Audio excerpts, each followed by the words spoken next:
এই টাইপের ফ্রেন্ডদেরকে যত তাড়াতাড়ি লাইফ থেকে বের করে দিবা তত তাড়াতাড়ি তুমি সাকসেসফুল হতে পারবে।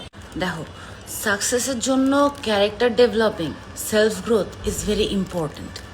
যারা বেসিক্যালি প্রতিনিয়ত নিজেকে ডেভেলপ করতে পারে, নিজের দোষগুলো খুঁজে পায়, ওগুলোর উপরে কাজ করে এবং হলো নিউ ভার্সন ক্রিয়েট করে নিজের, তারাই আলটিমেটলি সাকসেসের দিকে আগায় যায়।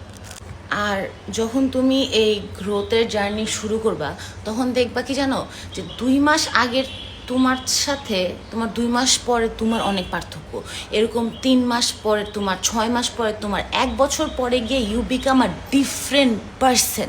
এবং তুমি খুব আশ্চর্য হবা, তোমাকে যারা সারা জীবন চাইছে তুমি ভালো করো, ওদের মধ্যে there will be some people যারা তোমার এই গ্রোথটাকে দেখবে, চিনবে, বুঝবে যে তুমি আগাইতেছো, কিন্তু স্বীকার করবে না, তোমার সামনে স্বীকার করবে না।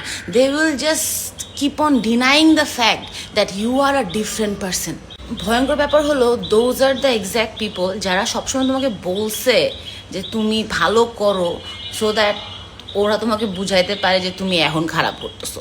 এখন যখন তুমি আসলে ভালো করা শুরু করো, ওরা ওটা অ্যাকসেপ্ট করতে চায় না।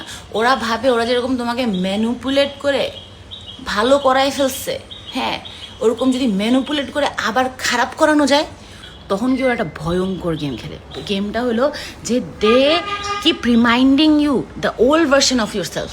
দে উইল বি লাইক যে না তুমি তো এটা বলছিলা কিন্তু করো নাই, না না না না তুমি তো, তোমার তো অনেক মেজাজ, তোমার তো মেজাজের উপর কন্ট্রোল নেই।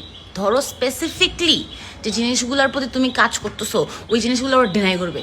ওরা বারবার তোমাকে মনে করাই দিবে যে তুমি আগে কি ছিলা, যেন তুমি আগে যা ছিলা ওটাতে ফেরত চলে যাও। তো ওই ধরনের মানুষগুলোকে কি করতে হবে? বাই করতে হবে লাথি মেরে।